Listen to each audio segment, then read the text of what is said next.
Hola amigos, seguimos con el Santísima Trinidad, quinto capítulo, creo que es el último. El buque a vela más grande que ha existido sobre la mar, de guerra, español. Las dimensiones del Trinidad, que estaba a unos 100 metros de los botes, le impedían ver la silueta del navío que se acercaba por el costado de babor del barco rendido.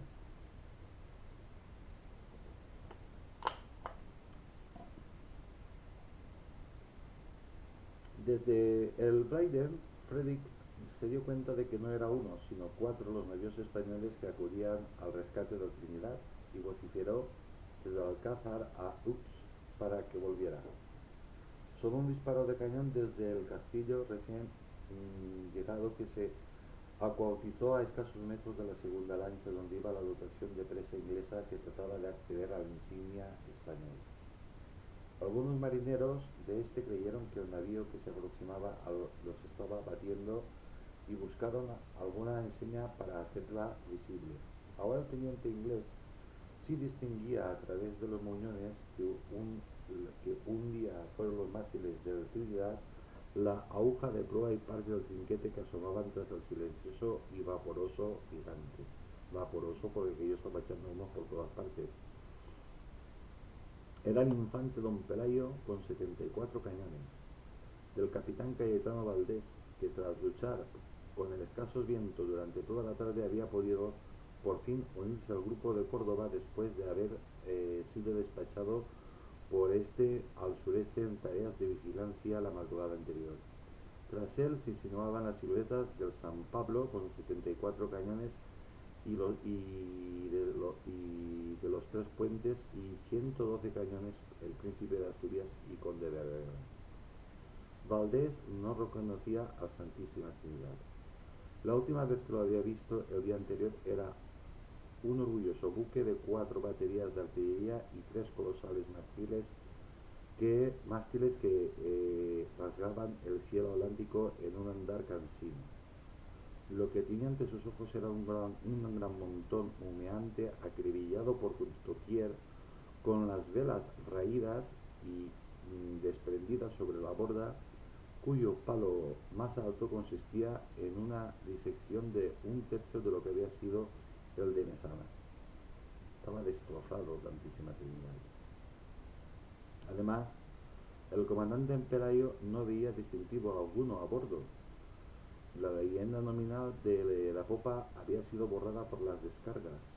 Si no fuera por los aullidos de los marineros que desde el castillo pedían auxilio en español, angustioso y desgarrado, Valdés hubiera jurado que el desfigurado fantasma que había ante sus ojos era un navío enemigo. Tomó el cono y gritó a la dotación que izase la bandera que indicase el pabellón del buque. Entre tanto, los buques de Hughes estaban de vuelta al Blyden. Desde el Orión, su capitán Sumares observaba con inquietud la entrada de esta división en el campo de batalla. Ah, amigo, no es lo mismo luchar contra un barco que contra dos españoles, y menos contra lo que estaban llegando más. Vais a ver que pronto dan la vuelta y se van. Junto al capitán Nelson, estos 3 navíos se habían quedado casi sin munición, después de haber estado soltando andanadas de forma interrumpida desde el mediodía sobre los navíos españoles del grupo de Córdoba, principalmente el Irresistible y el Bahrein, que habían sido los primeros en entrar en su radio de acción. Claro, hay que disfrazarlo, muy bien disfrazadito, para no decir, y vimos que llegaban buques españoles, navíos de guerra españoles, y nos vamos a ir porque nos hemos quedado sin munición. De manera muy elegante de decir, no, no, hemos visto barcos españoles y nos hemos cagado de miedo y nos vamos pero pitando. Por lo contrario, los barcos recién llegados apenas habían intercambiado una salva en la distancia con la columna inglesa cuando maniobraba para interceptar la navegación de la división de Santísima Trinidad.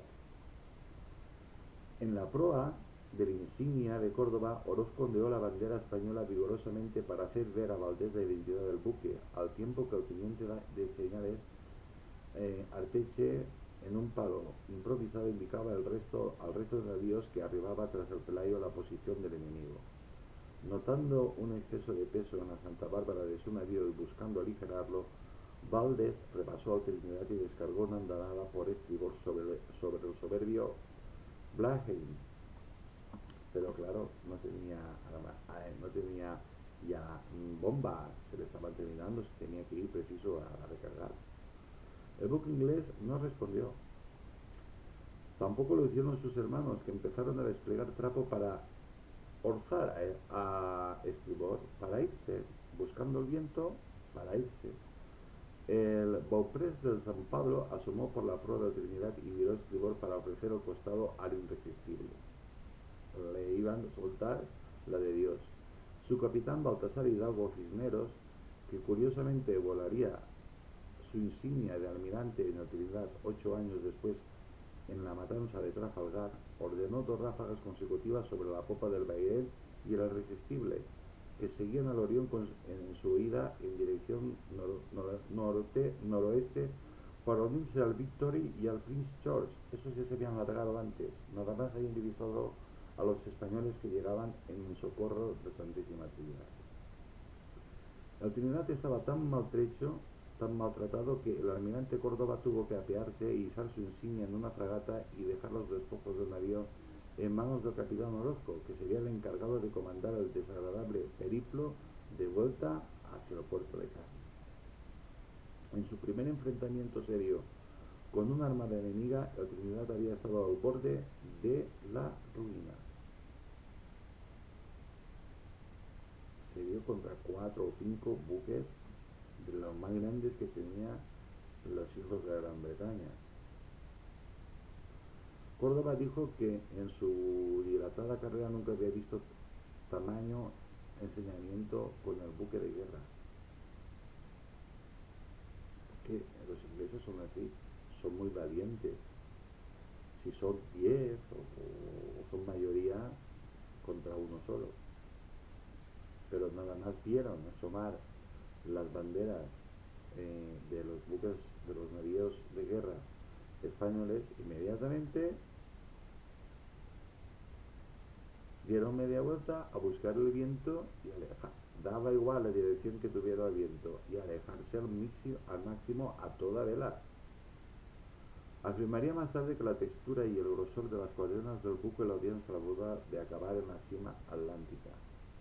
Los ingleses se habían tomado buena nota de la sugerencia del almirante Cort del Atlas, que había vaticinado que la única forma de reducir a un gigante como aquel era mediante el asedio coordinado y continuo de fuerzas múltiples. Esos buques que atacaron a Santísima Trinidad, esa era su única misión. Como era un buque tan lento, que los demás buques tenían que ir esperándolo y esperándolo y esperándolo, pues era cuestión de que pasara esto, que se quedara rezagado, se quedara solo, porque los buques que iban detrás a una distancia de catalejo que lo veían, pero siempre muy lejos, con suficiente tiempo para dar media vuelta, buscar buenos vientos y correr, porque se saben los vientos por dónde van. Pues esos buques, su única misión, por supuesto que entraban en combate, pero su misión era destrozar a la Santísima Trinidad, pero no hundirlo, llevárselo. Los propios oficiales ingleses estaban estupefactos ante la resistencia del navío, al que dirigieron la mayor parte de su animadversión y al que querían apresar a toda costa para vengar las capturas de aquellos convoyes en su época de gloria, casi 20 años atrás. Si ahora, en la actualidad, un buque de guerra a los 20 años ya se le hace prácticamente entra en dico seco y sale nuevo, pues imaginar en aquella época un buque como Santísima Trinidad con 20 años era un buque viejísimo, viejísimo. Encima nunca navegó bien. Nunca fue un buque rápido. Sí, era un castillo flotante con un montón de cañones de todo tipo y de todo calibre. Y nada, por cierto, el otro día cometí un error en no sé qué capítulo que dije que 1000 personas necesitaba el buque Santísima Trinidad. No, en el buque Santísima Trinidad iban entre 3000 y 5000 personas. 1000 personas necesitaban, eran los marineros que necesitaban para hacer navegar el buque. Después estaban los artilleros, esto, aquello y lo otro. El Collingwood, capitán del Excelsior, 74 cañones, en una carta a su esposa tras la batalla se quedó sin elogios hacia la figura de Trinidad, al que calificó de incoercible después de ver cómo resurgía de las cenizas en un estado penoso tras haber arriado la bandera ante Blaine y 3 navíos más, se rehacía y volvía a puerto a trompicones. Nelson, que había visto el indolente comportamiento de las dotaciones españolas durante una acción contra la fragata Santa Sabina en la que llegó a apresar en diciembre de 1796 frente a Cartagena, Murcia, dijo que llevó al capitán ante los navíos españoles en solitario, sabedor de la superioridad artillera de sus hombres, pero se quejó de que los 4 puentes del insigne español habían hecho inútil el uso de las carronadas y que la altura de su borda lo desanimó a intentar un abordaje. Vamos a ver, Nelson. Esto es una mentira impresionante.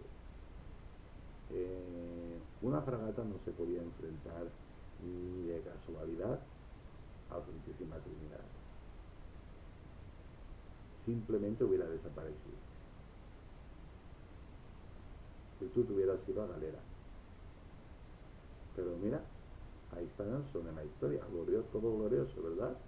Y los españoles sin conocer a la Santísima Trinidad. Qué tontos somos, Dios mío.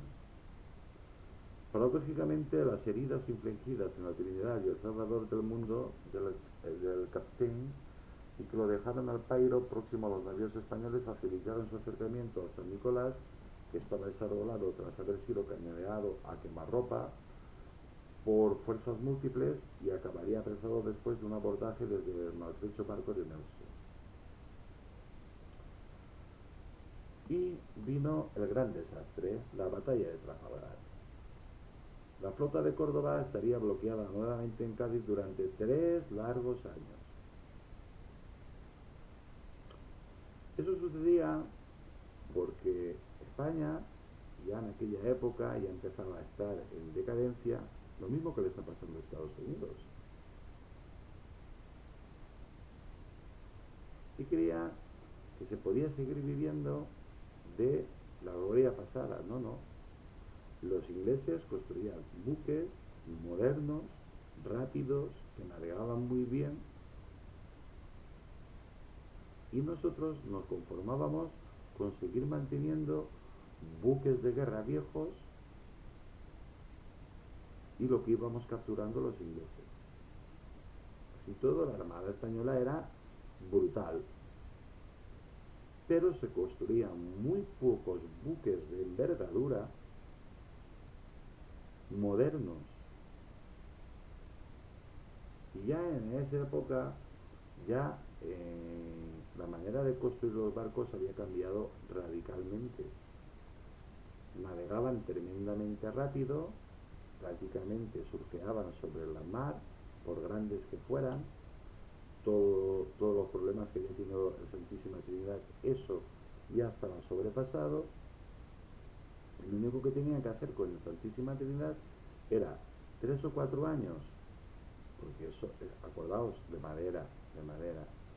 Yo lo hubiera devuelto a Cuba bien escoltado, lo hubiera reparado en Cádiz y en Cuba, con la misma madera que se hizo ahí y con planchas de cobre, eh, pues de bronce, perdón, pues lo hubiera reforzado todo con planchas de cobre. La artillería ya había mejorado un montón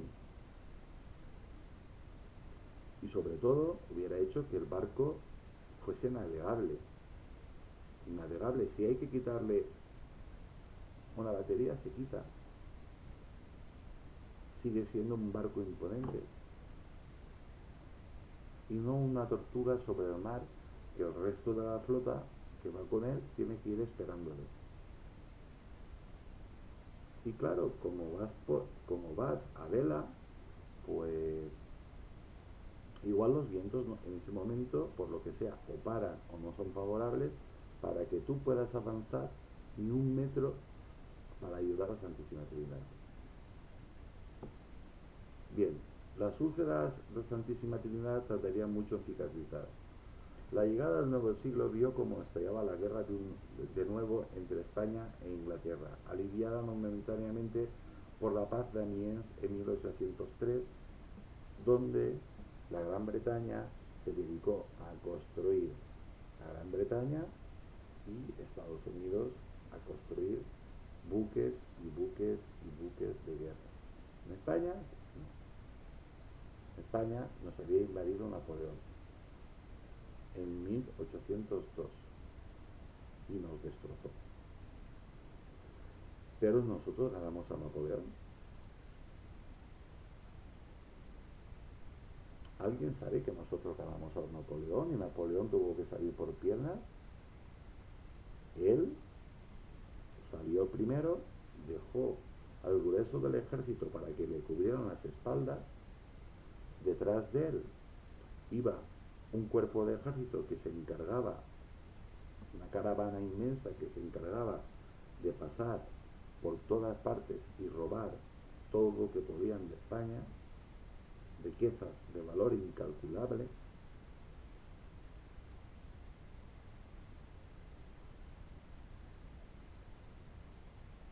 Bien, pero la negativa del gobierno de Carlos IV de España a atender las demandas de Inglaterra de abandonar la financiación de la causa napoleónica supuso el reconocimiento de la beligerancia.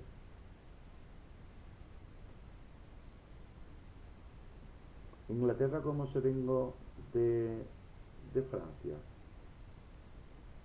Pues promoviendo la toma de la Bastilla. Le hizo lo mismo que nos hizo nosotros en América, pero de una manera más civilina. Como los reyes franceses vivían de maravilla y los franceses se morían de hambre,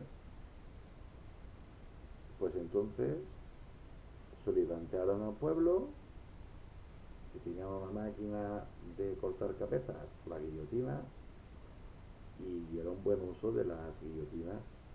Se cargaron a toda la nobleza, se salvaron los cuatro que se salvaron, pero no solo se quedaron ahí. También mataron a los capitanes de los buques de guerra franceses, que eran nobles.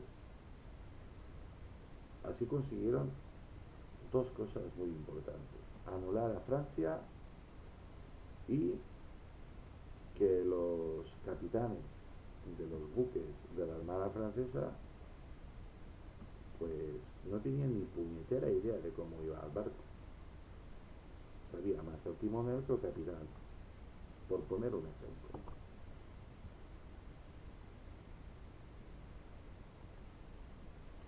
Porque todos los oficiales de la Marina de Guerra francesa eran nobles, así que tuvieron que salir por pies o por agua, alejarse de Francia, venirse a España que no eran bien recibidos, eran franceses, nos habían destrozado el país, y Francia, y entonces Inglaterra se encontró en un momento maravilloso para aplicar la leyenda negra, y entonces pues ya lo dispuso absolutamente todo para empezar a entrar la masonería, los buques de guerra y los buques mercantes cargados de oro, para que los traidores españoles, americanos, pues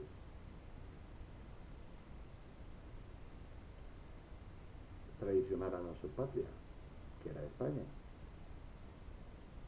Y bueno, el resultado lo conocéis todos. Mirad cómo estáis. Os recomiendo que veáis el capítulo de México, que es, claro, por supuesto que voy a hacer un capítulo de México. En la serie que estoy haciendo sobre los países hispanoamericanos. Bien, cuando se declaró formalmente la guerra a finales de 1804, la Santísima Trinidad se hallaba en el puerto de Cádiz desmontado y falto de pertrechos y dotación. Otro problema que había en España es que igual como los reyes católicos o Carlos I el emperador, estoy hablando ahora de memoria, crearon la infantería de marina, es la infantería de marina más antigua del mundo. No se preocuparon de crear artilleros, marineros, no, ellos iban y los reclutaban en las cantinas o por donde pasaban. Ahora tú ahí. Hacían exactamente lo mismo que para el ejército de tierra. Los iban reclutando. Pero blandir una espada en aquella época la blandía todo el mundo. Pero navegar es otra historia, amigo. Navegar es otra historia. Tienes que conocer los vientos, tienes que estudiar, tienes que saber guiarte, tienes que saber interpretar, tienes que saber estrategias, tienes que saber de todo. Bien. Y sobre todo en artillería, pues tienes que ser capaz de lanzar 3 o 4 disparos andanadas prácticamente, pero pam, pam, pam, pam, pam. Y el buque da media vuelta y te ofrece el otro lado. Mientras tú reparas pero rapidísimamente los agujeros que te han hecho y los pocos daños que te han hecho en el caso de Santísima Trinidad, y recargas inmediatamente, pones otra vez todo dispuesto para soltar 5 o 6 andanadas, 4 baterías, pues imaginaos, y otra vez da la vuelta y así te eliminaba. Pero tened en cuenta que tenía 2 castillos donde también habían unos pocos cañones que hacían su daño. Esos eran principalmente los que barrían la cubierta de los buques, porque te lanzaban la típica bala, con una cadena y otra bala. Y eso hacía un daño impresionante. Y aparte tenía hasta la infantería de marina, que iba descargando, pero descargando tiros y tiros y tiros, y te limpiaba. En cubierta no había nadie porque moría por el fuego español. Pero la artillería era incapaz de realizar 2 disparos seguidos. Bien, se habían reparado todos los desperfectos sufridos en San Vicente, pero la inactividad a bordo durante tantos años lo había convertido casi en un barco reliquial. Un buque de guerra tiene que estar en su sitio, que es el mar, y combatiendo. No hay guardado. Una vez arreglado, ¿qué hace un buque ahí parado? Pues ala. Por lo visto tenían miedo que, como se lo habían destrozado tanto y España estaba tan devastada, pues tenían miedo de quedarse sin la Santísima Trinidad. De hecho, el almirante Mazarredo, tras pasar revista al buque, remitió una carta al ministro de Marina en donde desaconsejaba su rearme en comisión y abogaba por dejarlo como batería flotante en la ensenada gaditana. Traducido: el buque es demasiado viejo está demasiado tocado, sabemos que es lento, pero no deja de ser una fortaleza. Puede estar perfectamente en el puerto de Cádiz y es un plus más de defensa que tiene Cádiz. Es lo que aconsejó el almirante Mazarredo, con todo el buen criterio del mundo.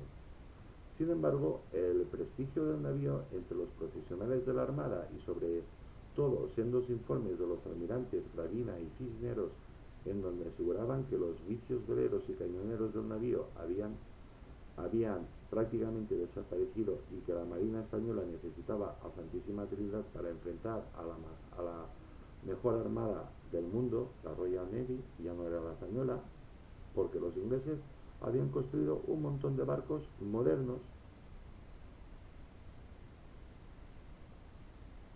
iban más deprisa, y eso era muy importante, y también iban protegidos con planchas de metal. No eran tan buenos como los españoles, pero los españoles teníamos una flota vieja, vieja. Convencieron al primer ministro Godoy para que lo incluyese en la lista de buques que se armaría en esta nueva etapa bélica, y cometieron el error de su vida. El oficio de marinero tenía una reputación fatal en la España decimonónica. Tenían fama de borrachos, de mujerieros, de mujeriegos, de todo. La verdad es que la vida del mar es tremendamente dura, dura. En la actualidad lo sigue siendo, pero en aquella época era durísima. La dureza de la vida a bordo y lo miserable de los pagos, que siempre llegaban con retraso, ahuyentaban a los hombres de la Marina de Guerra. Es que un soldado de a pie, un soldado del ejército de tierra, pues te pegan un tiro de fusilería y te producen una herida. Pero a un marinero la herida posiblemente terminaba en amputación. Si encima cobrabas poco, mal y tarde, pues nadie quería ser marinero. Además del riesgo de perder la vida, los que finalmente se enrolaban tenían que soportar un retiro ruin en caso de quedar inútiles, lo que condenaba al desafortunado y a su familia a una existencia rayana en la indigencia y en muchos casos a explorar la misericordia ajena para vivir. Dicho de otra manera, eran pues esa multitud de motivados que no tenían ni para comer, que estaban en las puertas de las iglesias pidiendo limosna. Esa era la vida de un marinero cuando resultaba herido, porque resultaba amputado o manco, y en aquellos tiempos pues no había trabajos de otro tipo. Quedabas inútil para toda la vida sin ningún tipo de ayuda. Con la barbaridad de riqueza que tenía España antes de la invasión de Napoleón, pues hubiera podido crear un cuerpo de marinería y sobre todo una caja, por decirlo de alguna manera, de cuando estas personas resultaban mutiladas, pues que sus familias no pasaran hambre, bueno, una especie de pensión. Pero era mejor que para los nobles vivir bien y cosas así. Y el rey que vivía como Dios. En las ciudades portuarias como Cádiz, Ferrol o Cartagena se podían ver lisiados, retirados del oficio del mar, deambulando por los arrabales, o los arrabales son las afueras de las ciudades, o de los pueblos. En todos los pueblos hay un pueblo que se llama el arrabal, o en todas las ciudades, son las afueras del pueblo. O de las ciudades, o desahuciados moralmente intoxicados en mugrientas tabernas. Pues a cambio de hacer lo que podía, pues le daban un vino que no valía nada y vivían la vida totalmente alcoholizados. Por eso la fama de borrachos de los marineros viene de ahí, de esa época. En uno de los problemas más graves de los que se encontró el capitán de navío y el segundo comandante del Trinidad en esta nueva etapa, Ignacio Olaeta, fue cumplir la orden del jefe de escuadra, almirante Baltasar Hidalgo Cisneros, que sería asignado al buque insignia a principios de octubre de 1805, mediante la cual tenía que reclutar más de 400 voluntarios, entrecomillado, de voluntarios no tenían nada, para engrosar las listas de marineros, artilleros que servirían en la Santísima Trinidad y que en ese momento eran deficitarias. No tenían bastante artilleros, ni bastante marineros, ni nada. ¿Por qué? Porque la gente huía. No querían saber nada. Y encima eran maltratados. Los trataban como si fuesen esclavos. Con una necesidad de 1.100 hombres, según el reglamento, en el verano de 1805 el navío únicamente disponía de 300 marineros y 250 artilleros profesionales y experimentados, aunque se trataba de una experiencia relativa debido a los 8 cañones que habían pasado en la reserva y que únicamente permanecían en el oficio 78 marineros y 56 artilleros veteranos de San Vicente, por lo que imponía la recluta masiva de una leva masiva para servir a sus enormes cubiertas.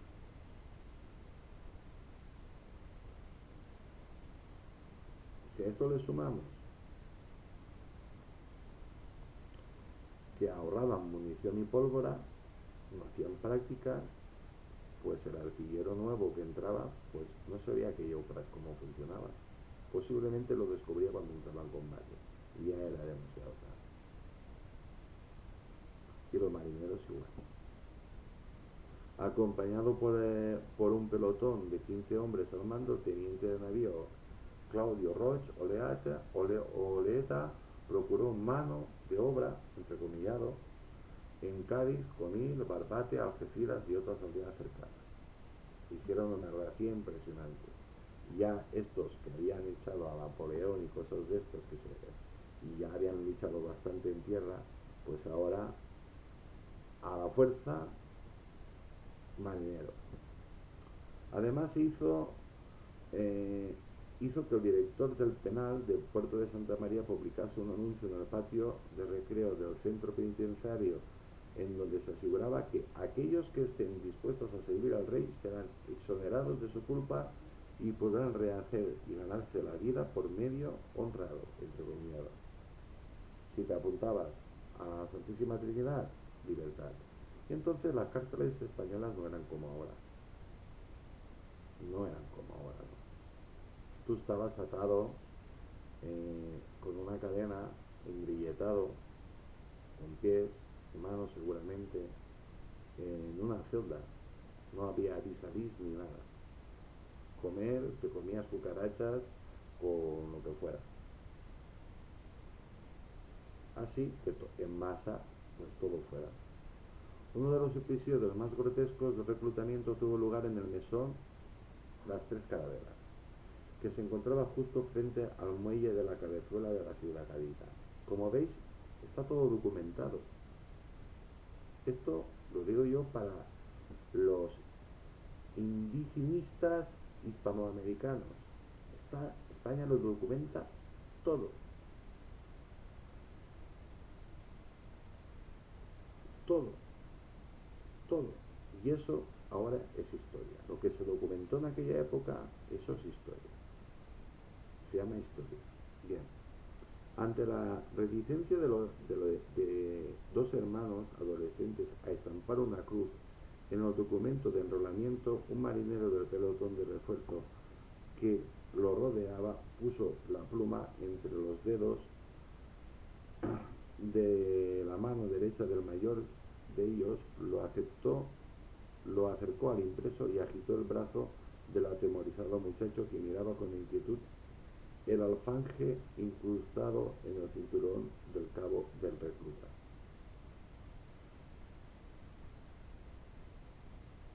La típica navaja que llevábamos los españoles, en el cinturón, abajo así.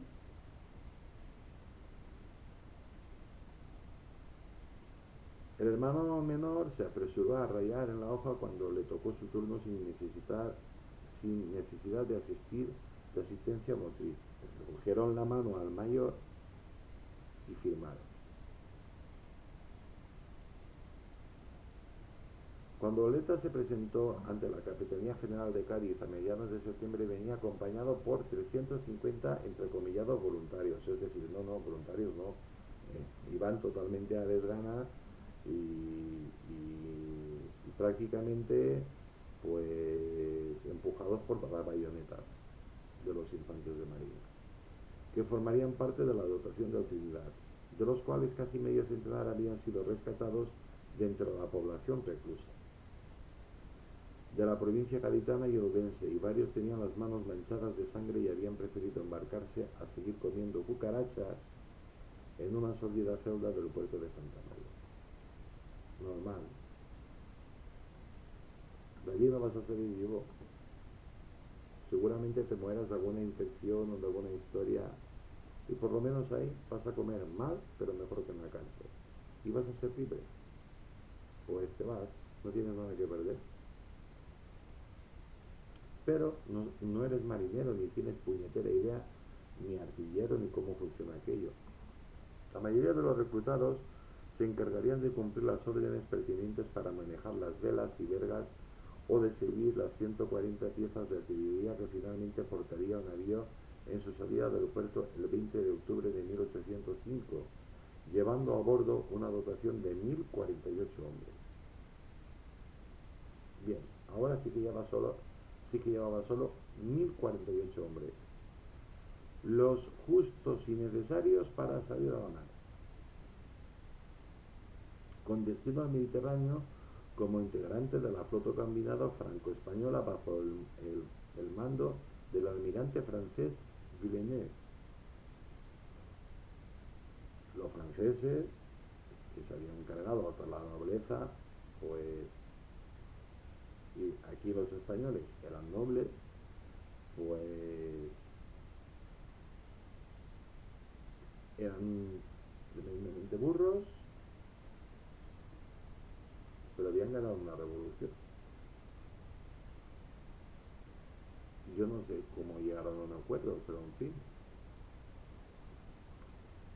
Durante la batalla del Cabo de San Vicente, los ingleses se habían quedado con la miel en los labios y habían tenido que renunciar a añadir a Trinidad a su lista de capturas. Era un botín muy apetitoso, y el almirante Nelson, casi 8 años después y teniendo como testigo al cabo de Trafalgar a babor, se marcó como primer objetivo capturar al rehabilitado navío insignia español, y a última hora de la mañana del 21 de octubre de 1805, en el afamado Victory de 100 cañones, que ya se había medido fugazmente con la Trinidad hacía casi 25 años, como veis, el error fue brutal. Lo que tenían que haber hecho era lo que dijeron, de que se quedara allí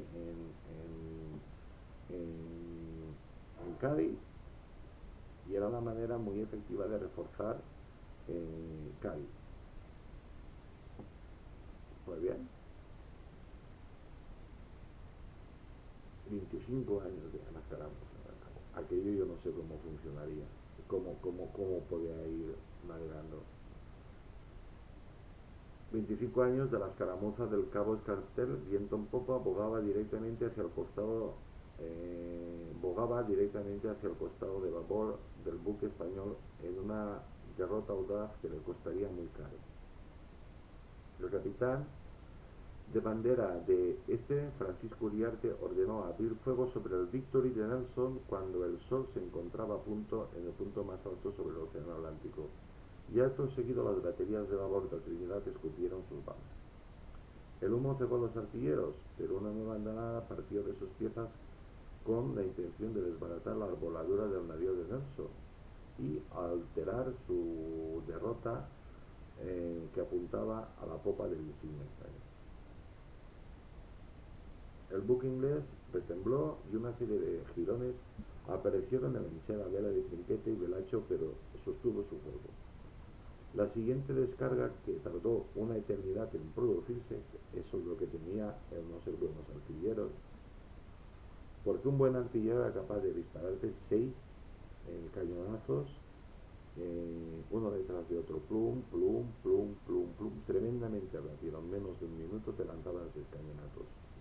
Un minuto, 2 minutos, te lanzaban 6 cañonazos. Entonces daba la vuelta al buque y ya te ofrecía el otro lado. Mientras estos se recuperaban, lo volvían a organizar, volvían a cargar, volvían a organizarlo todo, para cuando los otros hicieran las otras 6 descargas, dar la media vuelta y seguir. Y así es como se luchaba entonces. La siguiente descarga, que tardó una eternidad en producirse, cegó en el acto la vida de 7 marines en el castillo de proa del Victory, dejó malheridos al teniente Brigg y a la guardia marina Brickey, y destripó al secretario personal del vicealmirante inglés John Scott. En el Tres Puentes de Nelson, que venía seguido de los gemelos de 98 piezas Neptuno y Temariche, orzó a estribor al ver que el insignia francés, el Bucentaure de 80 cañones del capitán Meguier, se ceñía sobre Trinidad y obturaba la vía por la cual el Victory pretendía cortar la línea franco-española. Desde la toldilla del insignia español, Cisneros escuchó cómo bramaron nuevamente las baterías de su navío. Se estaban cargando a los buques ingleses, a Nelson. Yo tengo curiosidad de saber cómo salió Nelson de ahí. Algunos balazos se colaron por las partes interiores de las apiñadas cubiertas, causando una escarlachina, y otros quedaron incrustados en el casco por el indolente barco inglés, matando al capitán marines Charles Adair y a su ayudante Thomas Ripley, poco antes de desaparecer del alcance de los cañones españoles tras la popa del insignia francés. Se retiraron, como de costumbre, pero eso no lo cuentan. Es que perdieron cientos, miles de batallas contra los españoles. Solo cuentan las 4 victorias que tuvieron, que son las que han pasado la historia. La historia la escriben los vencedores. La actividad en las cubiertas del Trinidad era frenética, pues tras haber recibido y despachado al Victory, ante él desapareció la grandiosa flota del inglés Neptune del capitán Freundle, que empezaba a virar a babor para ofrecer sus temibles costados. Uriarte ordenó al capitán Sartorio que continuara el fuego sobre el recién llegado, y este repartió los artilleros entre las piezas de ambas bandas, mientras veía como el Victory se aproximaba por la aleta de estribor tras rodear por detrás al Bucentaure, después de haberle despedazado la popa y diezmado su nómina con 2 andanadas a quemarropa. 40 balazos partieron de la banda izquierda del insignia español, los infantes de marina. La salva del Trinidad hendió la parte anterior del buque Friendly, que se estremeció ante los aullidos de los que habían sido alcanzados. Uno de ellos fue Richard Purray, asistente de cámara del capitán Friendly, que vio como una bala le arrancó de cuajo la tibia y el peroné de la pierna izquierda. El Neptune empezó a martillear de mura a babor del Trinidad, enviando 50 cañonazos cada 4 minutos. Lo dicho.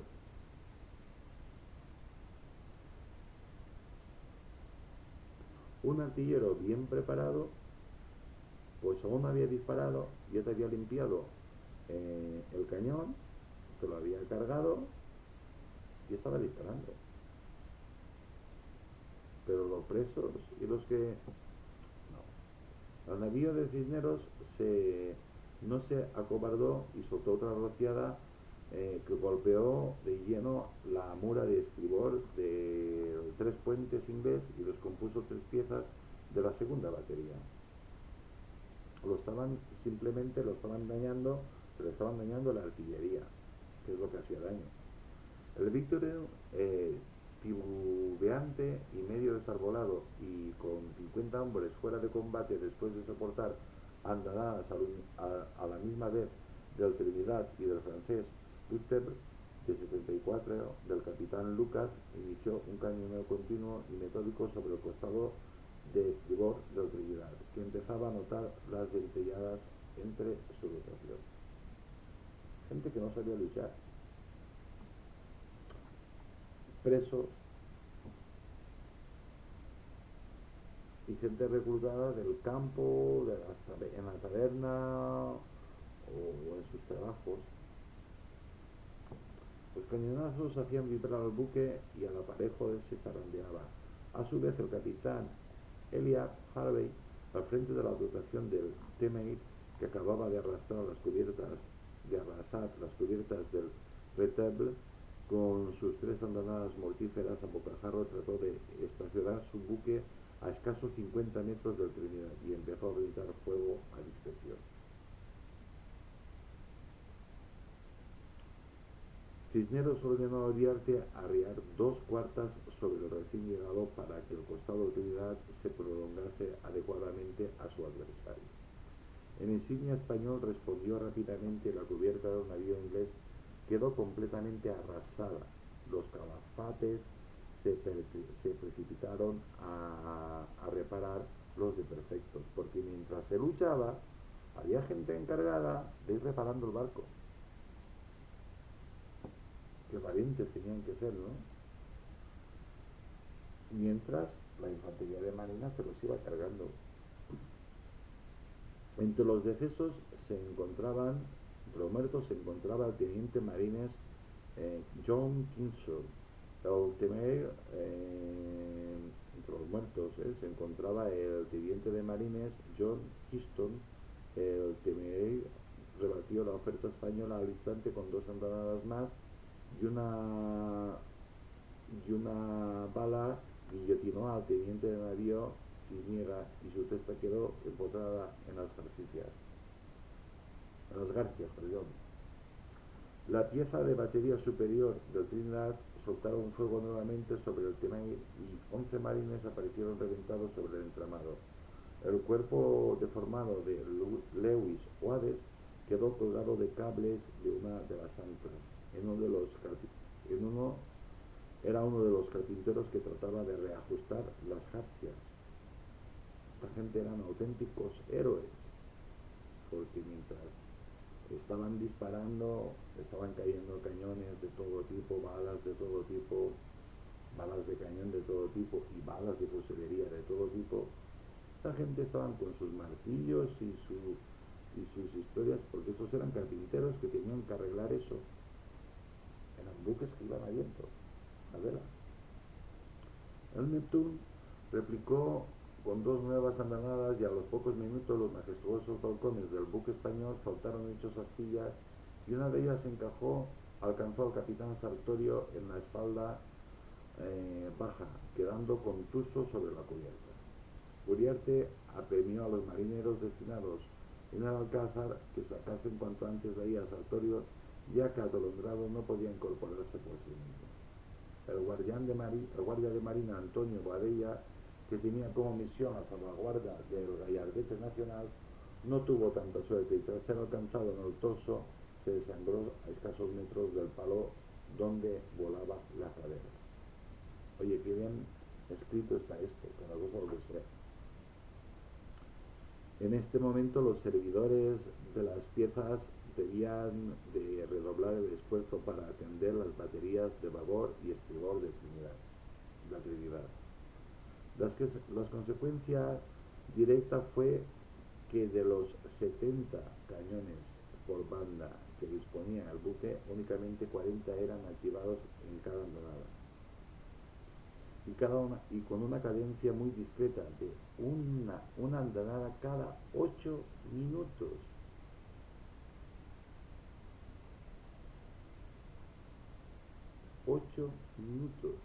Una eternidad. En 8 minutos, en la guerra, un soldado bien entrenado que puede hacer 1000 cosas. y un soldado mal entrenado, como los que llevaba la Santísima Trinidad, un marinero mal entrenado, un artillero mal entrenado, pues era capaz de hacer esto. 8 minutos. En 8 minutos el inglés te descargaba pues a lo mejor 10 cañonazos o más. Mal. No sé cómo va a terminar esto. Sé cómo termina porque esa es la historia, pero mal, va a terminar muy mal. O la ETA pidió en teoría que que defendiese preferencias a las piezas de vapor para, para contestar al fuego del Neptune y el Temerario, ya que el Victory, que disparaba menos desde estribor, estaba también empeñado con los franceses Rutherford y Recenturo. Y así se hizo. Todos los artilleros disponibles se ajetrearon en amartillar los cañones de ese lado. Desde ese momento los cañones de estribor de la Trinidad apenas tenían servidores y el flanco se volvió más vulnerable. ¿Qué pasa? Que como había salido con los hombres justos, pues si te mataban un artillero y los cañones pesaban un montón, las había balas de cañón que pesaban un montón, acordaos que en uno de los capítulos dije que había balas y piezas de artillería que llevaba la Trinidad que se tenían que mover entre 15 hombres, pues si tú no tenías bastantes servidores para ese cañón no podía disparar. Así de simple. Ese buque nunca debió volver a la mar. Pero en fin, el rey es el que manda, hace lo que le da la gana y se equivoca. Uriarte se desgañitaba para que las baterías contestasen al fuego con mayor rapidez y veía como la tablazón de la cubierta se llenaba de sangre y de escombros, y de cadáveres, y de miembros.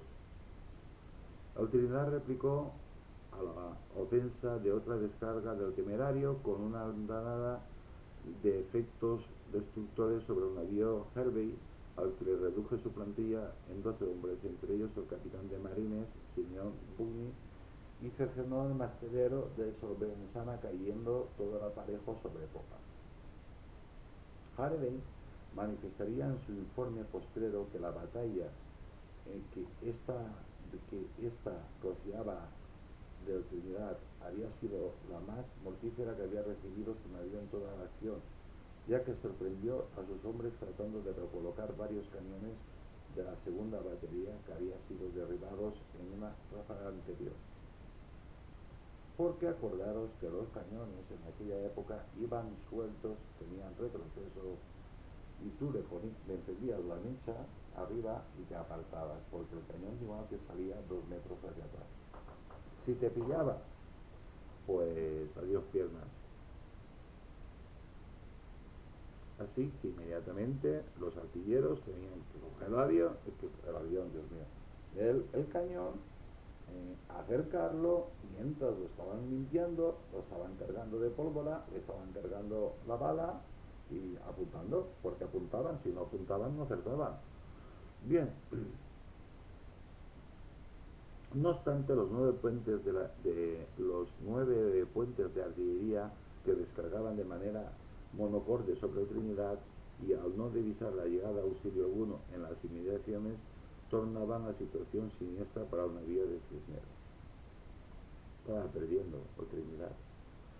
La siguiente rociada desde el Neptune desmontó parte de la toldilla y se llevó por delante la vida del teniente de fragata Martín Oria.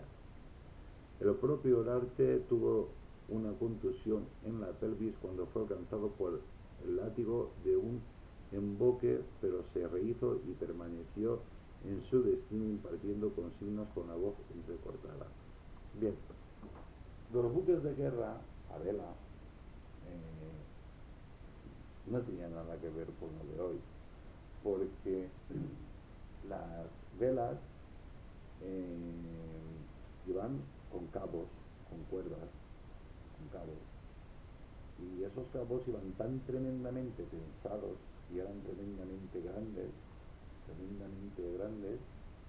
y cuando un cañonazo partía una cosa de esto, eso era un látigo que iba por ahí, iba barriendo la cubierta. Bien, así que el hombre este se quedaría muy a gusto, me refiero yo que saldría bien herido. Con el desentel desmantelado y móvil, el Trinidad era ahora la insignia de la combinada y Cisneros elevó la señal pidiendo socorro a los buques más próximos. La nebulosa provocada por el cañoneo del Neptune y el Temai impedía a Uriarte ver la disposición del resto de la flota. Otro problema, porque los cañones en aquella época, cuando disparaban, producían muchísimo, muchísimo, muchísimo humo. Por eso los oficiales iban arriba del castillo en la popa para controlarlo y para verlo todo. Ese era el motivo, por ir tan alto para poderlo ver todo. Después de 1 hora y media achicharrado entre tres buques enemigos, el Trinidad necesitaba un balón de oxígeno. En su lugar Uriarte escuchó una nueva ráfaga desde la tercera batería del Temai, que despejó parcialmente el castillo de proa de Trinidad, dejando al teniente del navío Joaquín Salas agonizando tras un impacto en el abdomen y asido a la base del palo mesano. Una muerte segura. Cuando se disipaba la humareda, una proa al fin se distinguió camino del insignia español desde Barlovento. Para sobresalto del capitán Uriarte, se trataba del sencillo Bestian 74 cañones inglés que bajo el mando del capitán Beatty traía nuevos bríos. Claro, traía nuevos bríos, iba dispuesto directito a Santísima Trinidad, que estaba destrozado. A las 2:30 de la tarde, fijaos, si los españoles toman nota de todo, a las 2, en el libro de bitácora del buque, pues a las 2:30 Trinidad estaba literalmente cercado y hostigado por 4 embarcaciones enemigas, pero aún fue capaz de recibir a este navío con varios cañonazos que lincharon a 3 artilleros de la primera batería y contusionó al guardia marina Jeremiah Watson, que moriría poco después, constituyendo la mayoría de las bajas de Leviatán en todo el combate. Cisneros intentó una maniobra de alejamiento para aliviar la situación del buque, ahora que no oían a los españoles. Pero el navío apenas se movía con un soplo sobre las radias. La fragata inglesa Nayar señaló al resto de la flota la posición del gigante español y que estaba a punto de secundir. Varios buques ingleses, pues como buitres, acudieron. A 1 milla al sur desplegaron lienzo y arrumbaron norte-noroeste para unirse a la carnicería. El Levitán descerrojó otra andanada y los capitanes Oleaeta y Sartorio resultaron mal parados. El primero sufrió la amputación de la mano derecha y el segundo un fuerte golpe con herida abierta en el muslo izquierdo. Ya tenías a los dos máximos estrategas, a los dos capitanes, a los dos máximos oficiales de la Santísima Trinidad heridos. ¿Quién te va a controlar ahora el buque y la estrategia?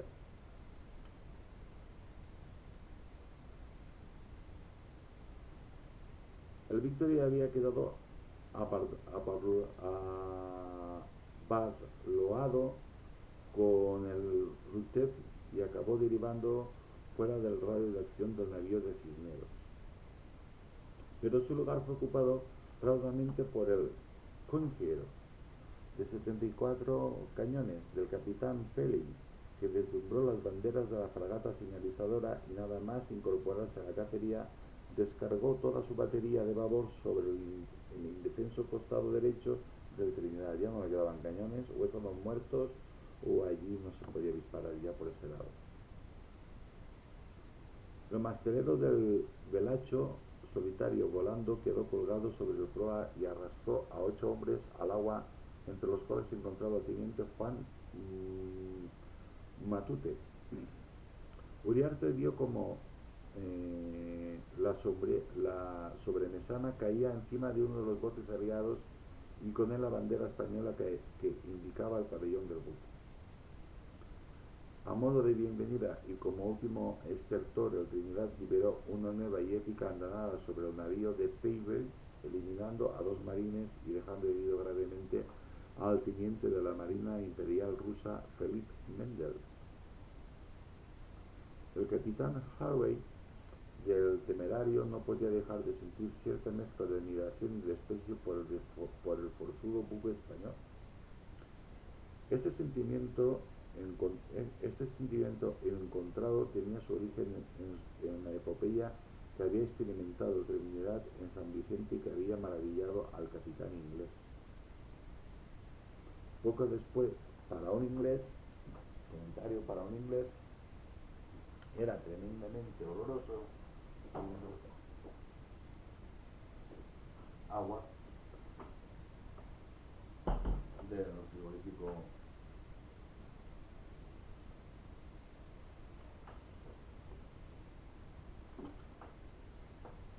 Para un inglés, lo peor que podía pasarle era encontrarse con un buque superior al suyo. No lo admitían, ellos no lo admitían, que hubiera buques más buenos que los suyos, y un buque de 50 años era mucho mejor que los suyos. Tenías que ir con tus mejores buques para poder hacer eso. Pero España dejó de fabricar buques. ¿Por qué? No lo sé. Poco después del Trafalgar, Harvey sería recibido como un héroe en Inglaterra, a ser considerado uno de los artífices del éxito contra la combinada, y tuvo palabras de elogio hacia los navíos enemigos, sobre todo para el Trinidad, al que calificó de mártir invencible y a sus servidores ejemplo para cualquier marino, después de ver cómo el buque soportaba estoicamente un castigo inacabable sin renunciar en ningún momento a la lucha, entregándose únicamente cuando la situación fue irreversible. Cuando se entregó el Trinidad literalmente se estaba hundiendo.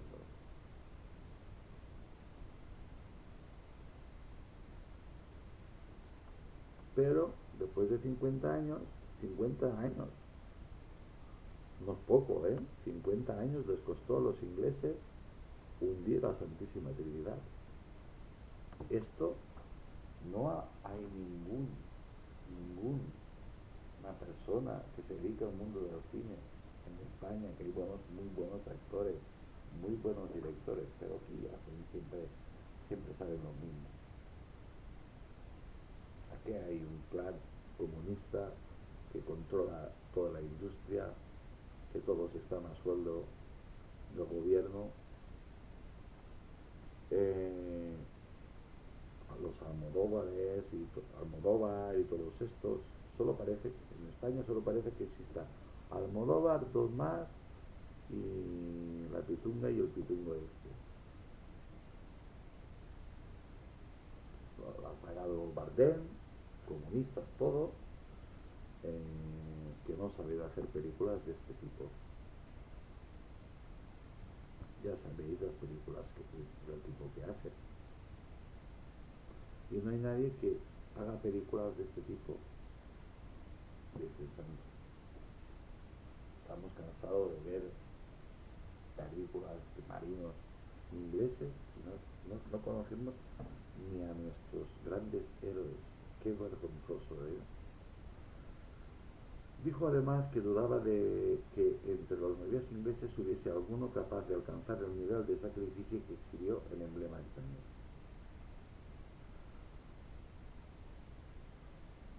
A escasos 500 metros, el Vicenter llevaba ya varios minutos silenciado. Cisneros tomó el catalejo y observó que la batalla también en su apogeo 2 millas más al sur, en donde el Príncipe de Asturias de 112 cañones de carabina se hallaba asimismo rodeado de humo y fuego. En las proximidades del Príncipe, 4 navíos, uno de ellos de primera clase, se enseñaban con el San Juan Nepomuceno de 74 cañones del brigadier Churruca. A las 3:30 de la tarde, el Trinidad se defendía bravamente contra 5 enemigos a la vez, contra 5 buques, navíos de guerra a la vez, a pesar de que la capacidad de fuego estaba reducida a la mitad. Pero ninguno de ellos se arrimaba al coloso español, que tenían miedo. Esperó estar gravemente desbaratado un navío, todavía imponía respeto a sus enemigos. A pesar del gran tamaño del Neptune y del Temeir, ni Fremantle, ni Hale, ni Paco, el nombre está en inglés, pero yo lo voy a decir, llamar Paco, intentaron en un momento alguno el abordaje y tuvieron muchísimo cuidado de situarse a toca de pañoles de un castillo de pólvora como este, pues suponía que una chispa viajera provocase una explosión apocalíptica que devastaría cualquier cosa que se encontrase a 100 metros a la redonda. Sabían que el Santísima Trinidad pues iba repleto de pólvora y de munición. Así que poco fuego e intentar que ninguna bala, ninguna nada diera con la Santa Bárbara, que es donde está la munición y donde está la pólvora, porque hubieran desaparecido todos los buques. Aquí te lo están diciendo. Se contentaban con reducir lentamente la solidez del Herculeo, buque mediante un tratamiento similar al administrado en San Vicente y que consistía en la aplicación gradual y sistemática de cañonazos. Un ametrallamiento conjunto del Neptune y el Temerario sobre ambas armuras del buque español y del África de 64 cañones del capitán Gibby por la aleta de estribor aniquiló la marinería de cubierta y cercenó las vergas de los 2 palos anteriores del navío, que en innumerables fragmentos se desplomaron sobre el ensangrentado Maderamen. Cisneros fue arrojado violentamente sobre el alcázar tras la sacudida y acabó encaramado el cuerpo desmembrado e inerte del teniente de artillería Juan Medina. Los despojos de Medina fueron arrojados al agua sin contemplaciones. 5 artilleros portaron al almirante al sollado para ser atendido por un fuerte impacto en el pecho. Tenía la cara lívida y los ojos semicerrados. Al llegar a la enfermería recuperó la decencia y, recordando la escena de horror que se vivía en la cubierta y considerando la posibilidad de que sus ayudantes entregasen al navío, envió el mensaje imperativo a Uriarte: no ceder el navío bajo ninguna circunstancia.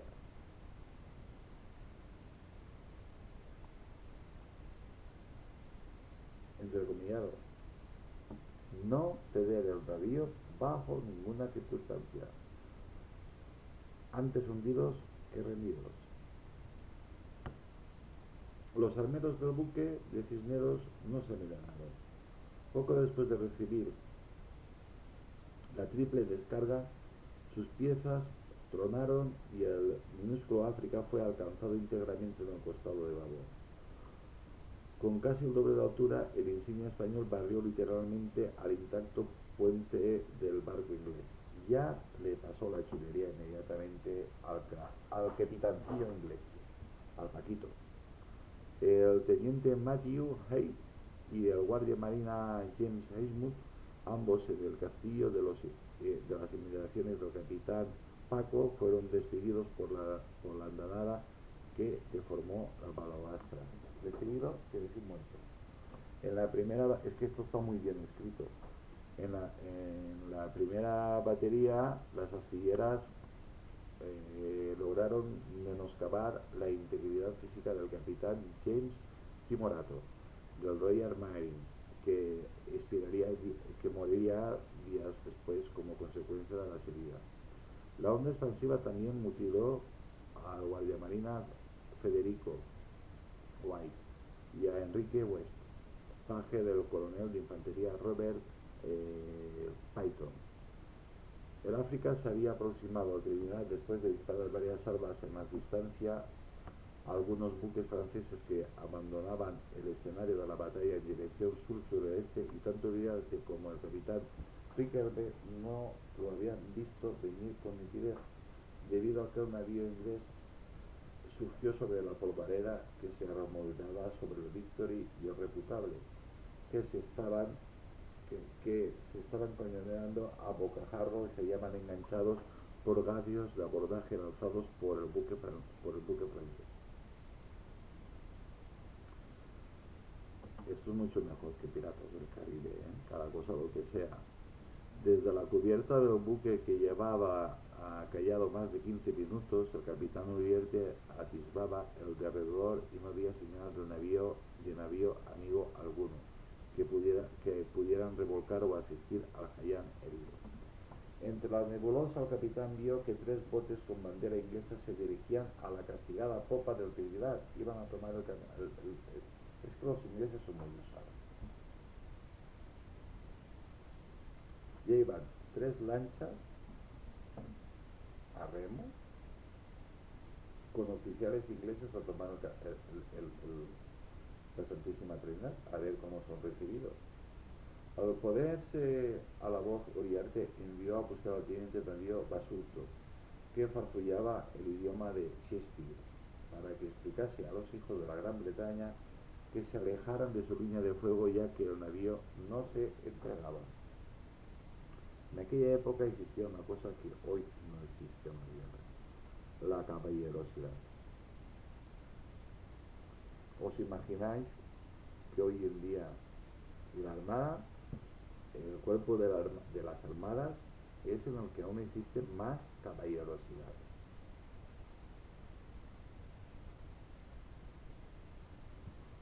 Pero tú te acercas con un buque, con una lancha motor ahí plantado, y te van a pegar un tiro que te van a volar la cabeza. El capitán Digby milagrosamente, vamos a ver,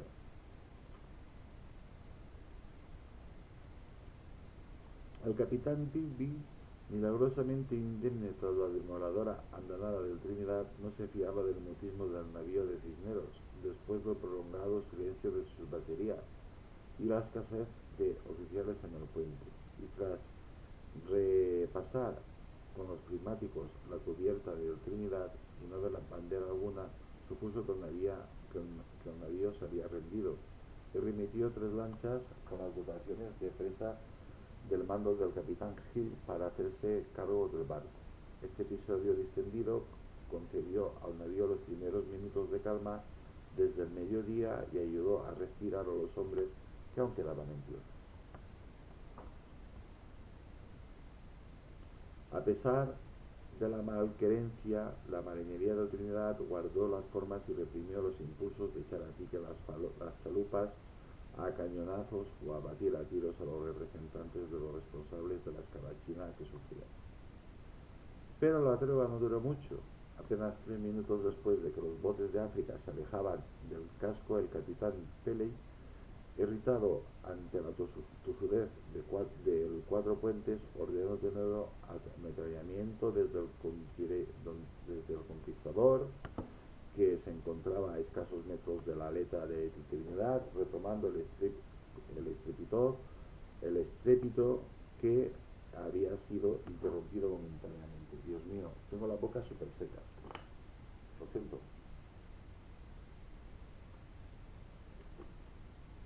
El impacto fue ensordecedor.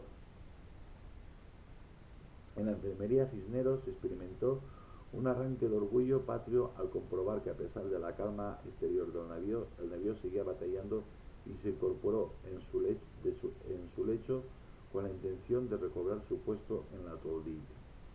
El cirujano ayudante Artemio ordenó al almirante volver al catre. No estaba ni para levantarse. Estaba más muerto que vivo. Sin embargo, en la cubierta el sentimiento fue descorazonador al ver un efecto salvaje de este nuevo ametrallamiento. Salvo 4 Todas las piezas del flanco de babor quedaron desmontadas.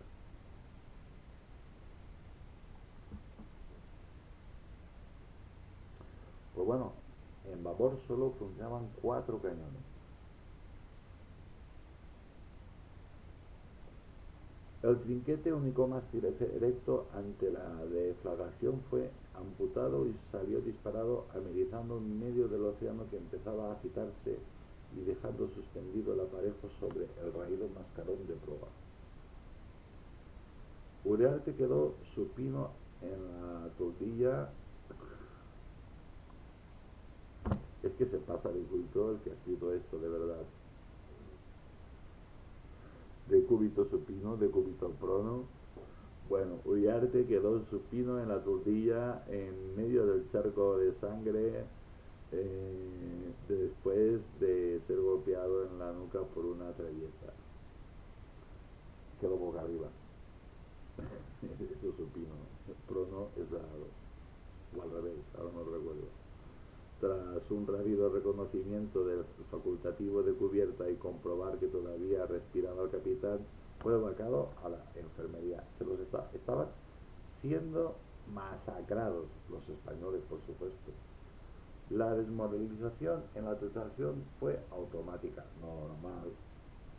Estabais cayendo como moscas, estaban cayendo como moscas, normal que cundiera la desmoralización. Pero es que el buque nunca tenía que haber salido. La culpa del presidente o del marido del rey, de Cánovas del Castillo creo que fue, el que dijo, vamos a salga el barco, Santísima Trinidad, con 50 años. Bien. Con el almirante Cisneros lesionado y ausente, no le funcionaba bien el carro, tenía alguna conmoción, y el capitán Uriarte, aparentemente muerte, el segundo comandante de navío, capitán Riquelme, convocó una conferencia en el convés del desmantelado buque con el resto de oficiales a las 4 de la tarde. Una vez finalizada, Basulto bajó a exponer a Cisneros la situación del navío del enemigo y el resto de la flota combinada. El teniente también detalló al almirante el preocupante cariz que tomaba la mar, sobre la que se cernía una tempestad.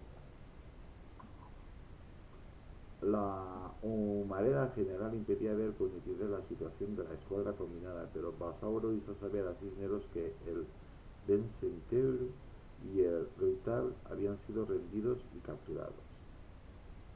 Los buques franceses ya habían sido capturados. El Eros, de 74 cañones francés, se hallaba a la deriva y completamente descuartizado, y del que suponía era el desfigurado Santa Ana, 112 cañones. De Álava salía humareda continua y se encontraba rodeado de buques enemigos.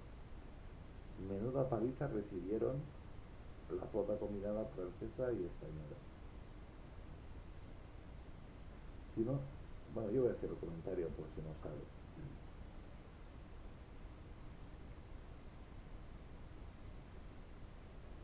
Eso pasa cuando un país se acomoda. Se acomoda. Es verdad que has tenido una gran guerra, que te han invadido. Napoleón te ha invadido, que lo has tenido que echar. Que la flota también luchó para echarlo contra la flota francesa. Y cosas de estas y un montón de historias. Pero caramba, eh, si tú te vas a enfrentar contra un enemigo, pues por lo menos enfréntate con soldados bien preparados y con buques buenos, no de 50 años. Si un buque en la actualidad con 50 años directamente está en la chatarra, en aquella época con más razón. Pero como el buque era tan magnífico, pues la propuesta que hicieron, pues de tener el buque anclado y con toda su artillería, que sí que podía dar la vuelta por ahí, por la bahía de Cádiz, y ir era magnífica, la idea era magnífica, hubiera podido aguantar pues 20 años más ahí. Y en caso de apuro, pues se hubiera retirado hacia dentro de Cádiz y hubieran descargado la artillería, por lo menos la artillería no la hubieran perdido. Bien, pero los políticos españoles pues son así. Cisneros otorgó, y los reyes que tenemos también, Cisneros otorgó por cada rey bueno que te salen 10 que no valen nada. Cisneros otorgó su existencia a la sugerencia de Basulto que había sido alcanzada por unanimidad en la reunión del Convés de rendir el buque y tratar de salvar a los heridos que así se hacinaban a todas partes. Yo me hago una imagen y veo un buque lleno de sangre, gritos, miembros amputados por todas partes, el Santísima Trinidad destrozado. En consecuencia, el propio Basulto surgió en la cubierta y se encaramó a la carcomida baranda de la toldilla, blandiendo y ondeando la Unión Jack en dirección al castillo de Neptuno. ¿Os imagináis a un español ondeando la bandera inglesa? Me imagino que vomitaría al pobre hombre o se tragaría el vómito. Para congoja de Basulto y el resto de la dotación, un nuevo monstruo de 3 fuentes había arribado a la escena mientras los oficiales tomaban la dirección de rendir al buque. Era el inglés de 98 cañones, el Prince, al mando del capitán Greenhall, pero solo presentaba abiertas las troneras de la tercera batería, aunque se mantenía la expectativa en un silencio inquietante. Hombre, se estaba rindiendo la joya de la corona española. Con las sombras de la noche como testigo de la dotación de presa enviada desde el Neptune que encabezó el propio Harvey, incluía a los tenientes de marines Rice y Hancock, que tuvo que bajar a la enfermería de la Trinidad para recoger la espada de Cisneros como símbolo de rendición del buque, pues este se hallaba todavía conmocionado.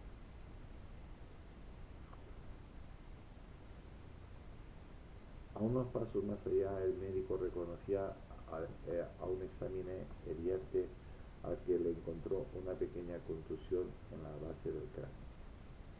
Cuando volvió en sí, el capitán del Trinidad no pudo contener las lágrimas y comprobar el triste final del buque y la dimensión de la masacre que presenciaban en derredor.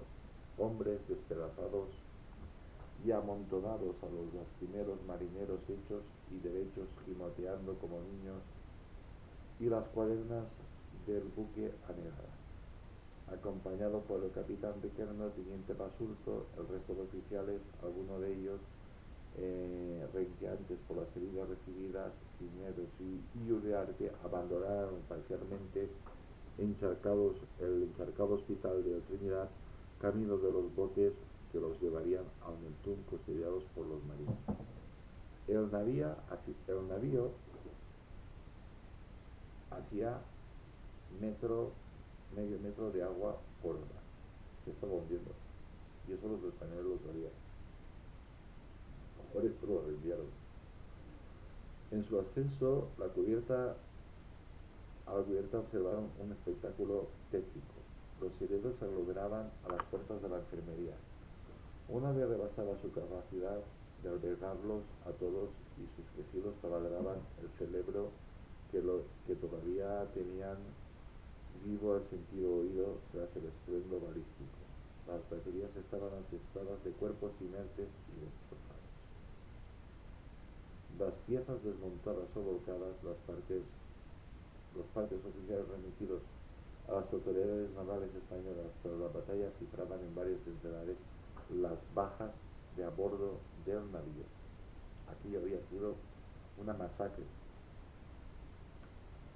El aparejo del buque, en su día un ondeado y vasto entramado de cuerdas, velas y palos, había quedado reducido a una maraña informe de maderos y cascajos que yacía en el armazón o colgaba por la borda.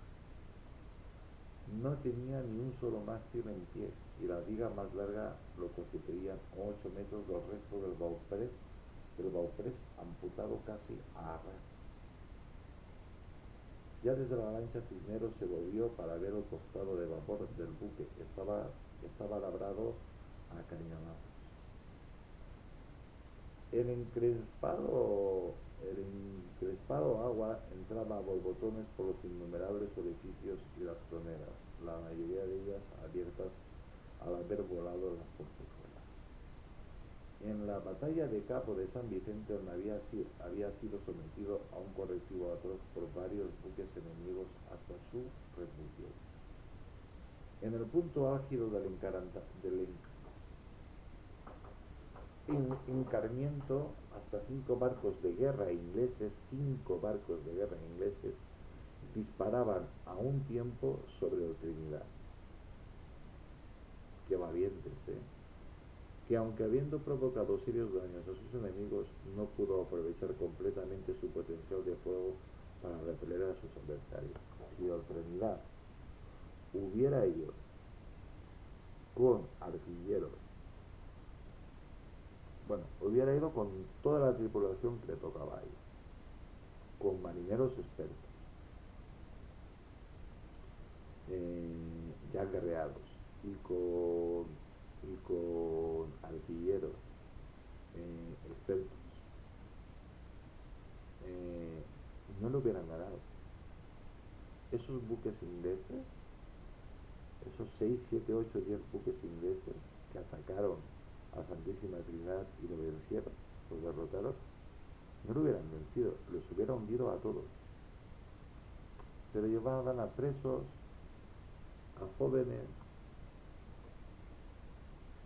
a niños. En esta ocasión, sin embargo, el buque de Cisneros fue un hueso duro de roer y sus 140 cañones y obuses fueron disparados sin desfallecimiento mientras quedaban servidores auxiliares de pieza. El almirante había leído atentamente el informe sobre el combate de San Vicente que había emitido su infortunado antecesor en el cargo, Córdoba, así como a las actas levantadas en el Consejo de Guerra subsiguiente que supuso su expulsión de la Armada. Encima, para evitar padecer detrimento en el uso de cañones en la primera batería como lo había pensado San Vicente antes de zarpar de Cádiz. Cisneros ordenó cargar las bodegas y pañoles de Trinidad con cañones viejos, sacos, terreros y otros bultos, buscando mayor estabilidad en el casco del coloso.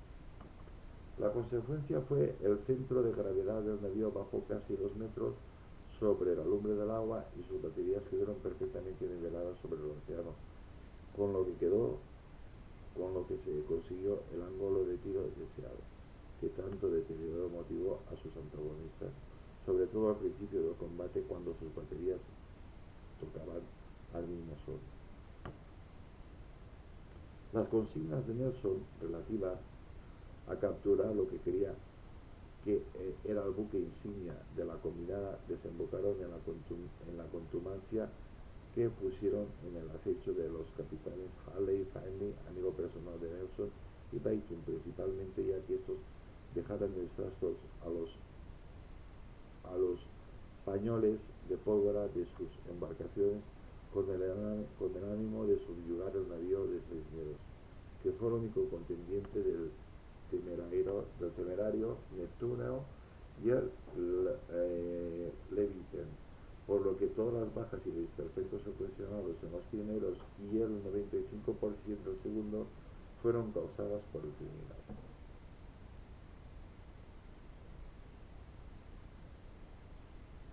Cuando el temerario y el Neptune anclaron en Gibraltar el 25 de octubre de 1805, sus comandantes redactaron el informe sobre la batalla que incluía el estado del navío y sus dotaciones. Hervey contabilizó 47 muertos y 75 heridos, de los cuales casi 60 morirían antes de acabar el día. Asimismo, el parte indicaba que solo le quedaban 15 toneles de explosivo de 250 que había partido 15 toneles de pólvora de los 250 que había partido ese día. Thomas Freeman cifró en 10 y 34 respectivamente esos guarismos de bajas, aunque el capitán en una acotación a pie de página dice que el número de muertos le fue comunicado por su ayudante, ya que él no pudo comprobarlo personalmente. Además, el Neptune había vaciado 210 toneles de pólvora sobre el Becentaur y sobre todo el Trinidad, de 3 horas de lucha casi ininterrumpida. Leavitt tuvo menos bajas, pues cuando se incorporó a la desigual batalla el navío de Cisneros apenas pudo replicar el fuego.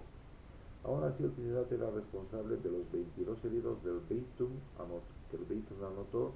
Casi la mitad tenían amputaciones y heridas mortales, por lo que es muy probable que los 4 muertos que aparecen como cifra oficial fueran aumentando posteriormente. Claro, falsificaban un número de bajas. Nunca contaban la verdad. Ni para eso eran honrados. Y exageraban la historia del gasto de pólvora y cosas de estas, lo exageraban. Así, su leyenda, sí, pues, funcionan así los ingleses. Una vez en el Neptune los prisioneros Cisneros, Uriarte y Riquelme fueron recluidos en el camarote de Hurley, escoltados por un pelotón de marines, pero para más tarde entrevistarse con el vicealmirante Conway en la fragata Airlus, ahora jefe de la flota inglesa tras la desaparición de Nelson. Oye, Nelson, ¿qué había hecho Nelson? Huir, como siempre.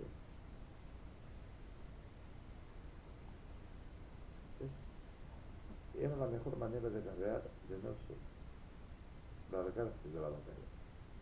Pero después hacía unos escritos impresionantes. Cisneros escribiría que el trato dispensado a él y a todos los oficiales durante el cautiverio fue exquisito, y que los ingleses en ningún momento se mostraron soberbios con los vencidos, sino que colaboraron esforzadamente conservar vidas y conciliar odios.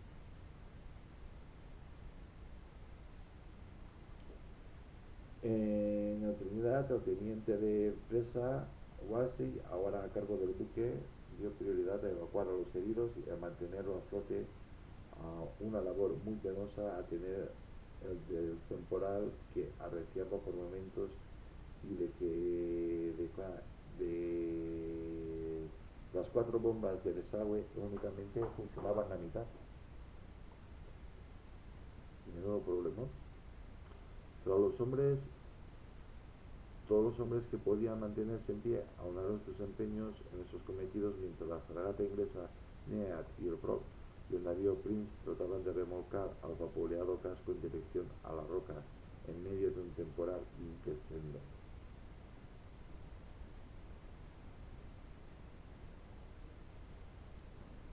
En los días siguientes se trasladaron más de 90 contusos desde el Trinidad al Neptuno y al Príncipe. Este último pesado y lento navío había llegado tarde a la conflagración de la Combinada y la columna inglesa, por lo que estaba intacto y tenía sus bodegas repletas de munición y explosivos, además de las labores de remolque de la codiciada presa. El Prince se mantenía vigilante de que esta penosa tarea no se viera perturbada por la llegada de nuevos buques enemigos. El vendaval de Poniente se convirtió en Levante el día 24 de octubre, y el grupo de embarcaciones empeñadas en salvar el navío español se vio arrastrado al océano abierto. Es lo que pasa cuando sopla levante en el estrecho de Gibraltar. Y ahora se encontraba a casi 40 kilómetros al suroeste del Cabo de Trafalgar. Las bodegas de Trinidad estaban completamente encharcadas y el agua desalojaba apenas reducía la inundación. El buque se contoneaba violentamente en un mar enfurecido que ponía en peligro incluso a los barcos indemnes, es decir, que no habían sufrido daños, como el Prince o la fragata Niad. La tripulación que lo marinaba se apeó apresuradamente de los despojos del otro ahora solemne barco a las 5 de la tarde de ese día 24 de octubre del 805, abandonando a su suerte y a casi un centenar de magullados que todavía permanecían en su interior. A una muerte segura. El Pecio se hundía y los remolcadores cortaron los cables ante el peligro de ser arrastrados con él y a las profundidades. Ante la atenta mirada de los extenuados hombres que habían intentado salvarlo, el Santísima Trinidad, orgullo de la Armada Española, durante casi 4 décadas, era engullido por unas aguas hirvientes, imprimiendo una imagen histórica espeluznante en las retinas de aquellos que vivieron sus últimos segundos sobre la faz de la tierra.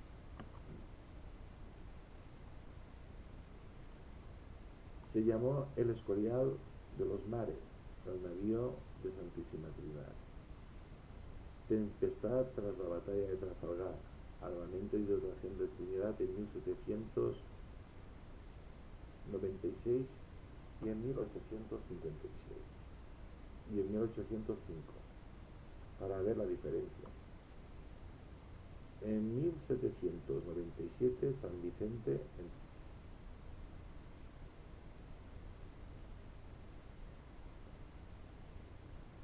y 1805 Trafalgar. Armamento: cañones de A36, 32, cañones de 36, 32, de A24, 34, de A24, 34, de A12, 36, de A12, 36, de A8, 18, de A8, 18, obuses de A24, 10, obuses de A24, 16, de A4, 4, de A4, 4, total 130, total 140, 134, total 140, dotación oficiales de guerra 22, oficiales de guerra 27, guardamarinas 4, guardamarinas 5, como veis, los donde hay menos es en 1800, donde es más es cuando salió. Oficiales mayores 16, oficiales mayores 13, tropa de infantería 243, tropas de infantería cuando salió 440, artillería 62, artillería 72, 10 cañones más, oficiales de mar 26, contramaestres y guardianes 13, carpinteros 7, calafates son los que arreglaban y te ponían ahí no recuerdo ahora cómo se llama, lo que te sella para que no te entre agua, alquitrán. Armero, buzo, ya existían buzos en aquella época, farolero, cocinero, 4. Artilleros de mar de preferencia, 23.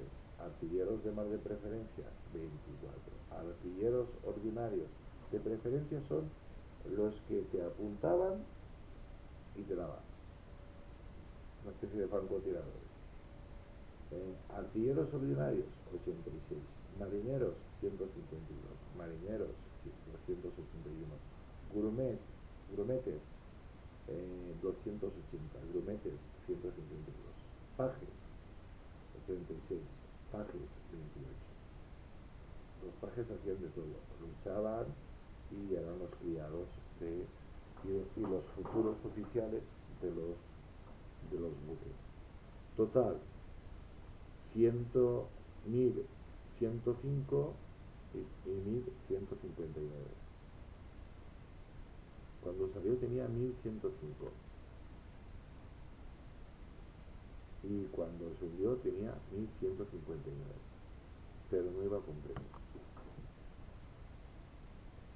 En realidad, el porte en el 797 era de 130 piezas y en, el 80 y en 1805 era de 136, ya que los 4 buses de a 4 libras no eran utilizados en combate, sino para servicio de botes o lanchas.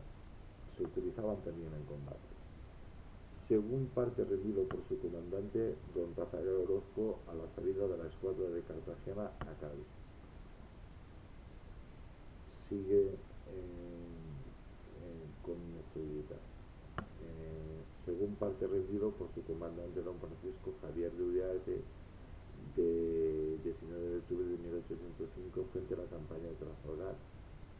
Bien, y hasta aquí comentar. Como hoy hemos descubierto, muchos habéis descubierto, que la batalla de Trafalgar se perdió también por un temporal y porque España, pues la Armada Española, pues se durmió en sus laureles y que la batalla de Trafalgar sucedió pues en plena decadencia del Imperio Español.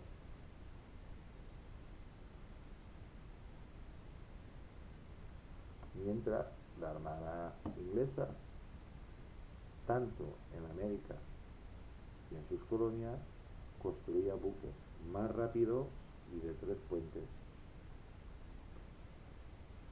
¿Y por qué no decirlo? Todos, la mayoría, sobre todo los grandes navíos de guerra, pues todos iban reforzados, porque eso lo habían visto a los españoles, con planchas de metal.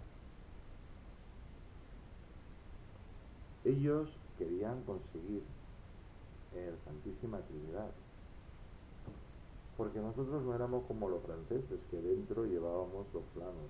No, el plano original estaba a buen recaudo en La Habana y después en España.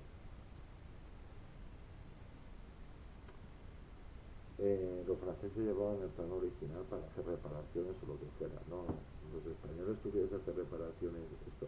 Existían 2 planos, uno en La Habana, el otro aquí, y aquí en Cádiz, lo que fuera, creo, que era así más o menos como funcionaba, pero en el buque iba una especie de croquis del barco. Pero los ingleses lo que querían saber era cómo habíamos sido capaces de construir aquel monstruo. Porque los ingleses, con muy buen criterio, decían: si nosotros construimos santísimas trinidades modernos, que ya sabemos hacerlos navegar bien y sabemos dónde está el problema, averiguaremos dónde está el problema y lo rectificaremos. Cosa que nunca hizo la Armada Española. Sí, lo intentó una vez, pero ese buque nunca navegó igual de rápido que otro buque. Iba muy, pero tremendamente lento. 8 nudos, una cosa así, lento. 8 nudos te dejan detrás. 8 nudos, si tú no vas con mucho cuidado y tú vas con la flota,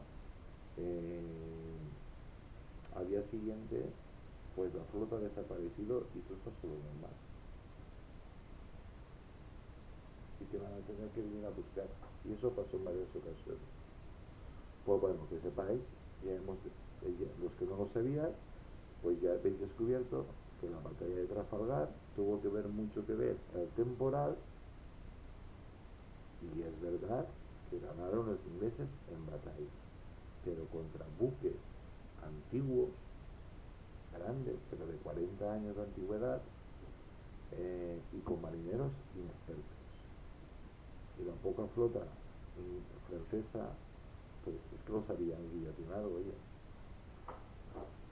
Estaban igual como nosotros, o peor.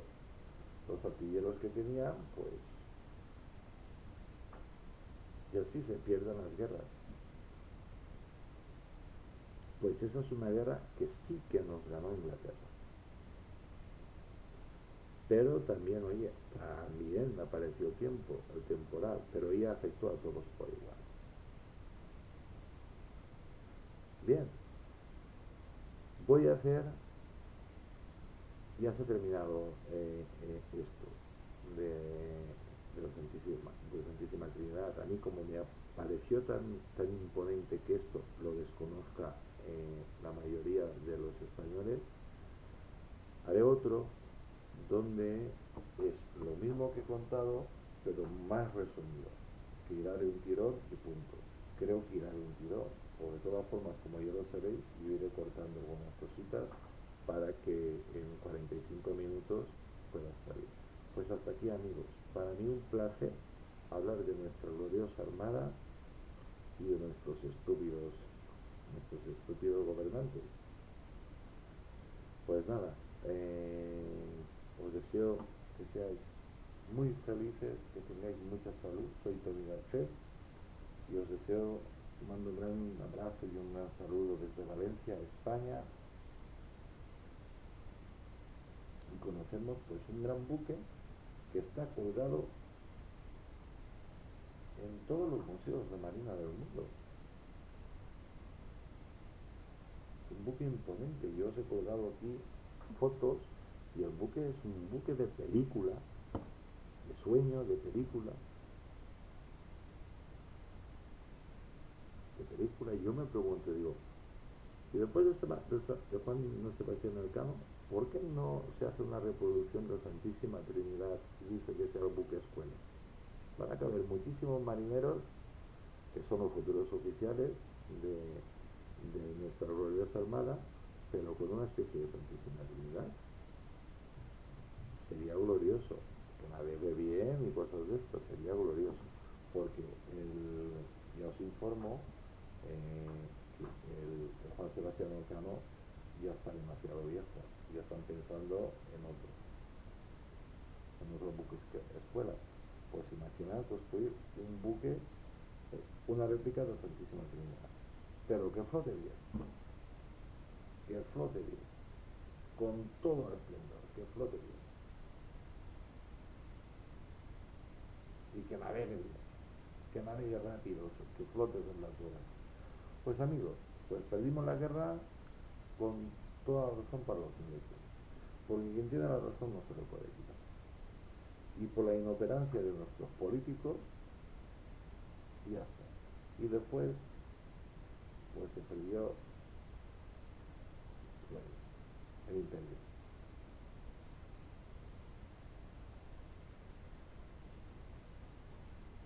La vida es así.